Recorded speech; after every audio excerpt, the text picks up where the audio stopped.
Layering skincare products. We all know thinnest to thickest, but what about alpha hydroxy acids? What about retinol?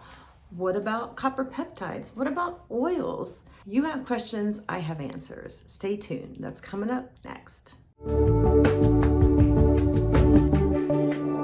Welcome back, Christine Byer here, licensed esthetician for 23 years. And we're talking skincare layering. We all know thinnest to thickest, right? This question, I'm telling you, I've heard everything. I need to put like every product that I sell like layered on my face. I wonder, that would be very interesting. I'm gonna come up with a list to help y'all. If you purchase products from me, you'll know which is next. Now, thinnest to thickest.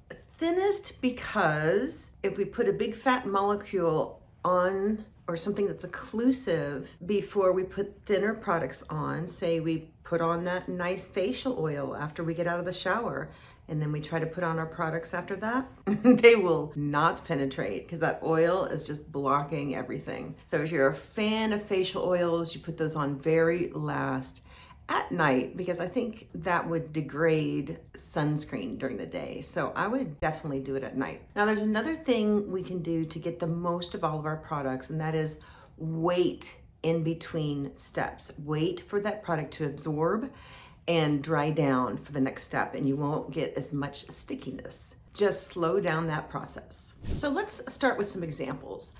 Now, I sell a lot of Neogenesis, and this is a line that is very gentle, but a lot of its products are very water-like. Well, its most potent products are very water-like.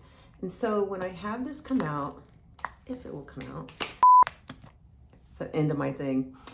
So this is the booster. That's my own private one, and it's ready to die. This is so water-like. This has hyaluronic acid in it, sodium hyaluronic butyrate, which is a form of hyaluronic acid. It is so water-like that if you tried to put it on top of anything else, it would just sort of dissolve into it. So that your most potent serums go on first. Now, that's even before acids.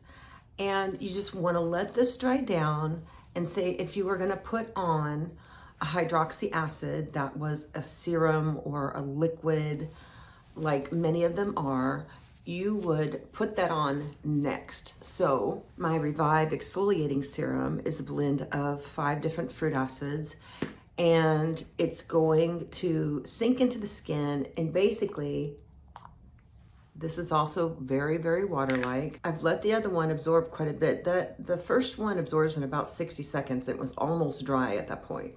Polyhydroxy acids are just fatter molecules than alpha hydroxy acids, and they're very popular in Korea. So either way, either of those acids, you want to give it time to do its thing. And so I will leave this on, say 5 minutes, to just get activated and start chomping on those cells. Now, anything I put on top, it basically gets pushed in further, kind of sandwiches itself. When I think of sandwiching, is this trend with retinol, right, and Retin A. So this sandwich trend is basically you put on a moisturizer first, then you put on your retinol, and then you put or Retin A, and then you put on another moisturizer. And so it's a retinoid sandwich, right? Well, if you don't want to do that, because I feel like you're missing out on all your other good stuff when you do it that way, you can get a retinol that is encapsulated.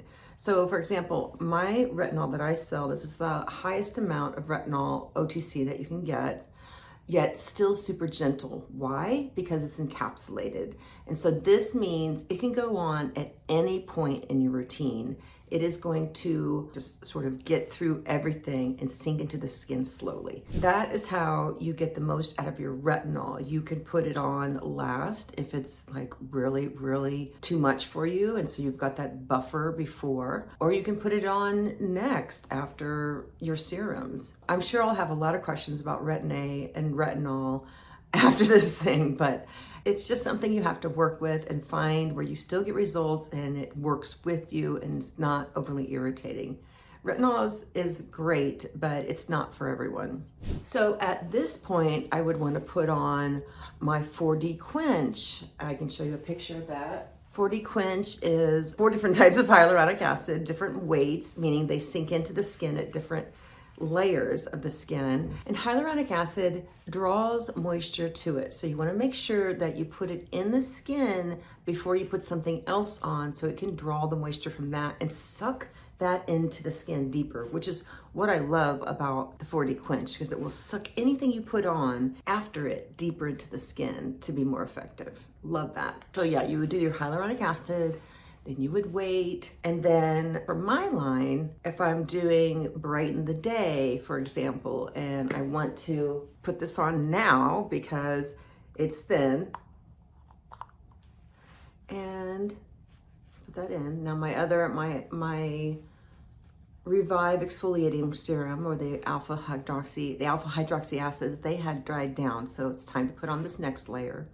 So this is my Brighten the Day. It's just a non-acid skin brightener. Also, you don't want to blend too many acids or you can really blow up your face. Meaning you don't want to layer them all at once. You can use one in the morning and one at night. You really don't want to go for the over exfoliated look. So at this point, that has dried down. It's almost completely not sticky anymore. Then I would put on my Triple C. Now, vitamin C needs to go into your routine depending on what consistency is it. So this is sort of a gel-like consistency. So it always goes after my more watery stuff. So this has a little bit more heft to it.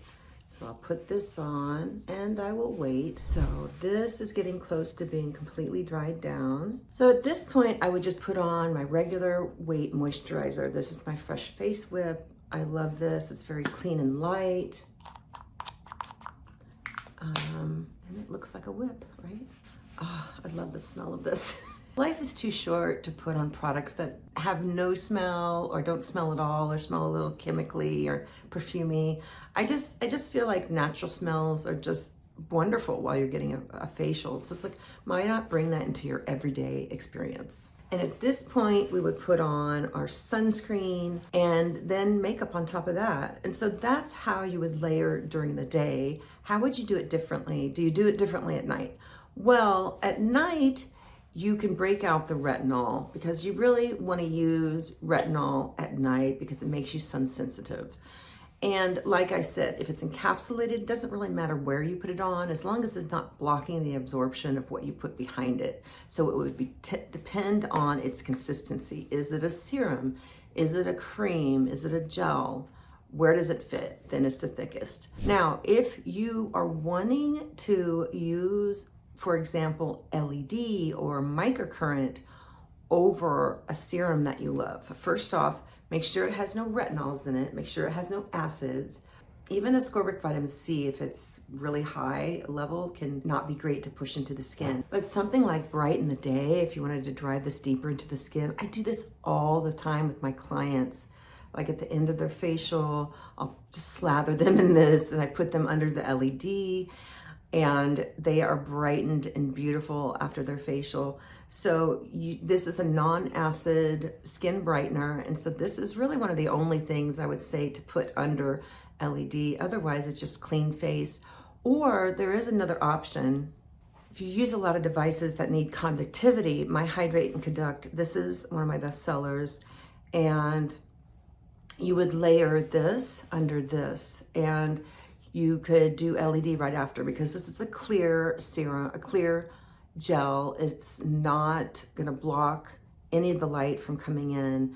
It's just gonna be hydrating. And I know a lot of times after LED, my face can feel exercised, kind of hot, and it will start to suck in whatever I put in afterwards. So I want that to be non-acidic. So I'll do something like this, and then after I do LED, I'll put on my moisturizer, sunscreen, makeup. If it's during the day or at night, I'll just do moisturizer, right? And I call it a night. You can also do the same combo with Microcurrent because Microcurrent is gonna push in any product you lay underneath your conductive gel. And I love these two together with Microcurrent. It's something I do constantly on my clients, and I may cocktail a few other serums underneath that, like the 40 Quench and then this. And if their skin is tough, I'll put the vitamin C and then this, and then I will do Microcurrent on top of it because then it just pushes that product in and makes that microcurrent treatment like supercharged and just really nourishing for the skin. And I get this question a lot too, is like, can I just use water as a conductive gel? Sure, but it's not going to be nourishing. And I understand some people really need, just the basics because they have very sensitive skin. But yeah, editing Christine here, I realized I forgot to talk about copper peptides, and a lot of people still use those today. I just wanted to say, if you're going to use copper peptides, do not use them right next to the acidic form of vitamin C, ascorbic acid, because the pH of the two products are going to cancel each other out and they will render them both ineffective. So I would use one in the day and one at night. So you could do the copper peptides during the day and the vitamin C at night if you wanted to avoid that from happening. Back to the video. You want to take advantage of that time and really nourish the skin while you're doing microcurrent. And why not during LED as well? I mean, these devices are basically asking the skin to run a marathon. And if we're not nourishing our skin extra, we're just kind of doing our usual thing, skin's not going to look as radiant as it could as if we were nourishing it while it's running its marathon. Anyway, thanks for watching. Talk to you soon. Bye now.